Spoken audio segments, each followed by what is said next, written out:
ఎన్ని షాపులైనా తిరుగుంటాను అబ్బా, నార్మల్ మిషన్కి సింగిల్ పాదం కోసం. చివరికి ఒక పాదం దొరికింది, కానీ దానికి సెట్ కాలే. సరే ఉన్న పాదంతో ఎలా స్టిచ్ చేయాలని యూట్యూబ్లో సెర్చ్ చేసాం. ఒక వీడియో చూసి ట్రై చేసి అది సక్సెస్ అయింది. అది ఎలాగో మీరు చూద్దాం రండి.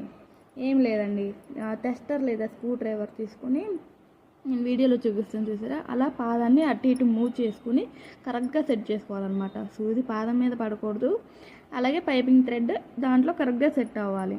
మనం స్టిచ్ చేసినప్పుడు ఆ సూది అనేది పైపింగ్ థ్రెడ్ మీదకి అస్సలు ఎక్కకూడదు అనమాట.